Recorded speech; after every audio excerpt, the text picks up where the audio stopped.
So a ticking time bomb that I feel like not a lot of people know about is the fact that most of your favorite local Chinese restaurants that are being owned by like Chinese immigrants are probably not going to be around within the next 10 to 15 years. And this is because, for context, my parents own a Chinese restaurant, and basically all of our friends and family in our like community also own their own Chinese restaurants. So, what I know is happening is that a lot of these people who came to America, a couple decades ago, opened up their Chinese restaurants. They're getting to the age now where they are trying to figure out how to retire and how to essentially like what to do with the business. And so one of the options obviously is to sell it to someone else who wants to continue operating the restaurant, as it currently is. And basically, from what my parents have told me, the prices that these businesses like these Chinese restaurants are going for on these like Chinese communities forums where people are like listing their restaurants,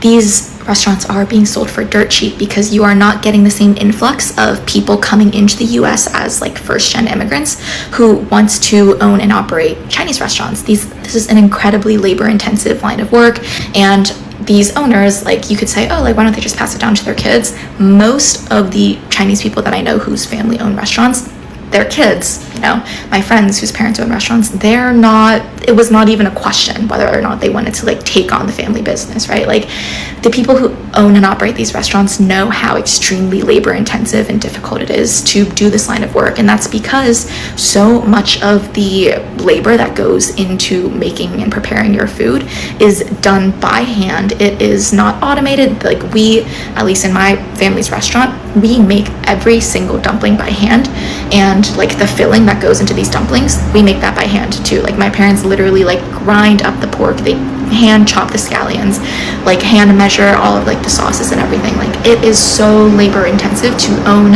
and operate a Chinese restaurant. So, this is one of the things I've been explaining to people on the Millionaire Morning Show when they talk about owning a business.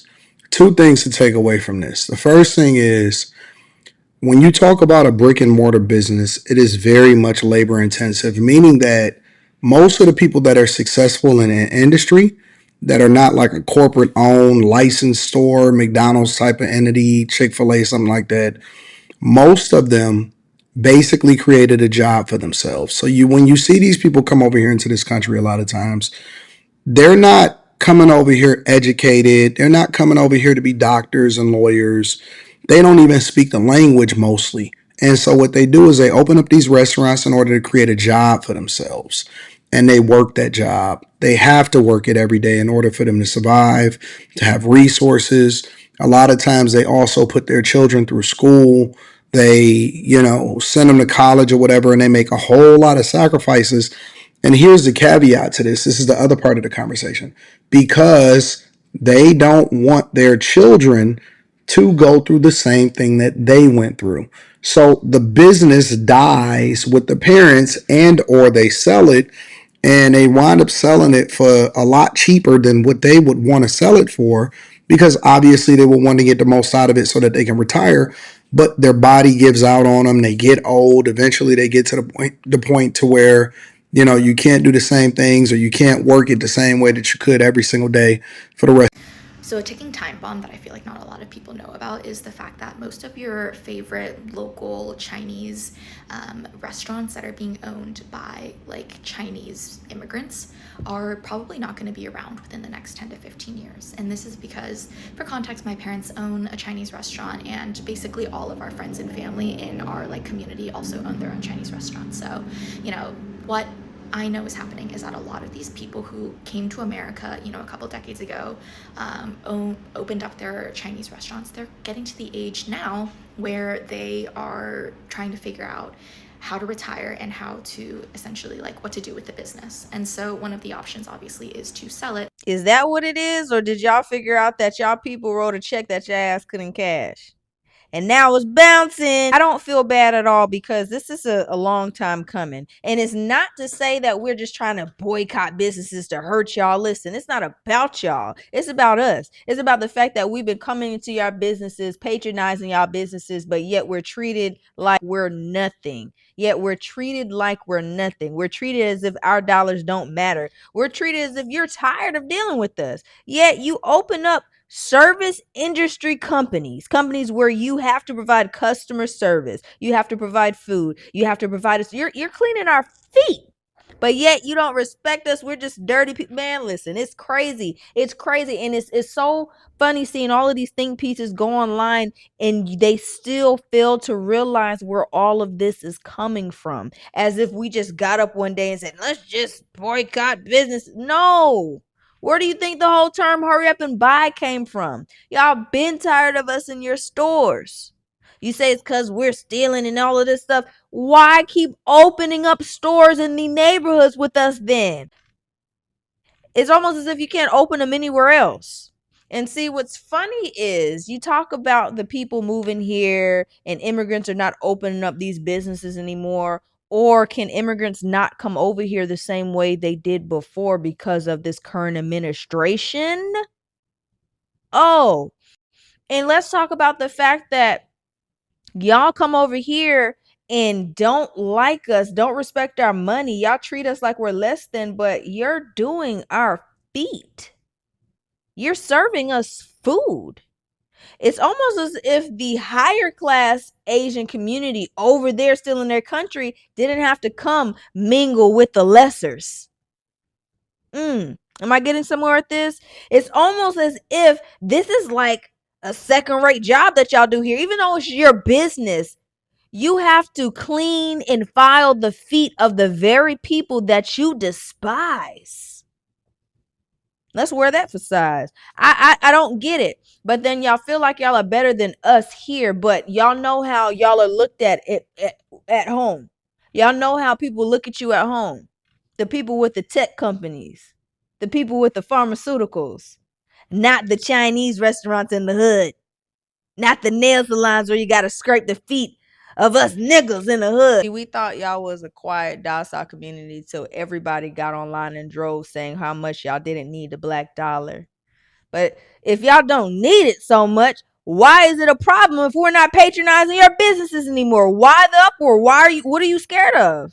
What are you scared of? Is it that your people not going to support your business? They don't need their feet done? They don't need their nails done?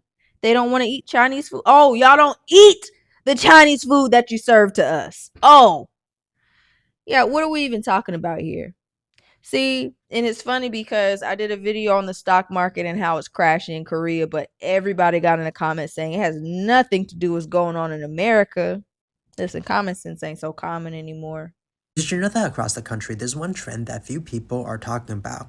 There's fewer and fewer Chinese faces at some of your favorite Chinese spots, and much of it has to do with one reason: intergenerational social mobility. And all this is just a fancy way of saying that these kids, or the kids of these parents, are no longer working at restaurants because they're going to college and working as a professional either in accounting, finance, medicine, etc. And to really understand this, we needed to understand the goal of many of these parents who opened up a restaurant in the first place, since they wanted to give their kids a better life. And as you can see behind me, many of these individuals now dominate in categories such as software engineering or medicine. And basically, the kids who grew up doing their homework in the back of these Chinese restaurants are now going to college and taking on professional roles. And this might just be one of the biggest shifts when we talk about the restaurant industry, especially Chinese restaurants. And for many, this is a good thing, since restaurant work is grueling, working 12 hours and even up to 6 days every single week. And they were first hired through immigrant staffing agency located in places like Chicago or New York City's Chinatown.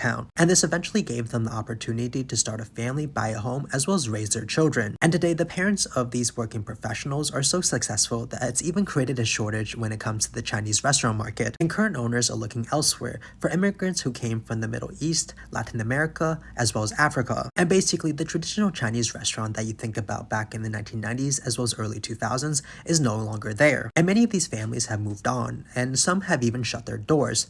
But in reality, this is actually A couple of days ago, I saw this post online. My mum's Chinese restaurant is dying, and I have 3 months to save it. I've just flown to Edinburgh to help support this restaurant. This is it, China Star. Well, hello, you're right.